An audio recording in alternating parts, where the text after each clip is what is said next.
a few words of Torah from Leann Shamash.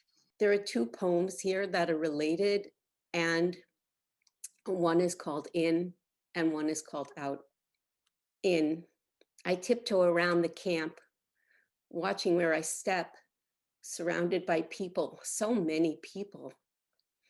Our noisy camp bumps and shouts, shuffles and struts, tents and fire pits, desert dust whistles in our noses, sounds of people living too close together, arguments and laughter, babies crying, sounds of life and sounds of waiting.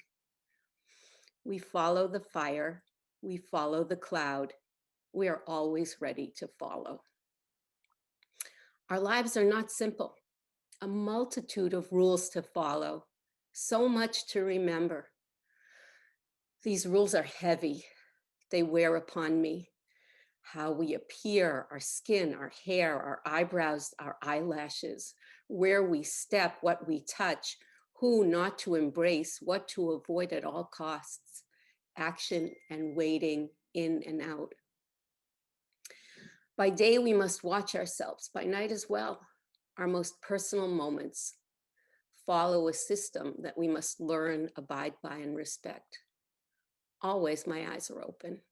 I am aware, I am awake, keeping my distance, watching carefully. No one stays on the inside forever. Out. I am on the outside. The camp is over there. Do you see it from here? The heat's haze blurs the lines. I sit in the stillness and hot winds blow around me. My shawl shelters me from the heat of day and the dust of night. By midday, I seek shade. I am not alone here. There are others. We sit in the silence and wait. From here, I see the camp, the movement of the tents in the wind, rippling like muddy waves.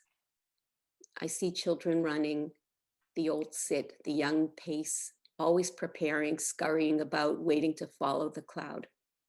I cannot see the place of sacrifice, but I smell the pungent smoke. It is pleasant in my nose. It is my connection to the inside.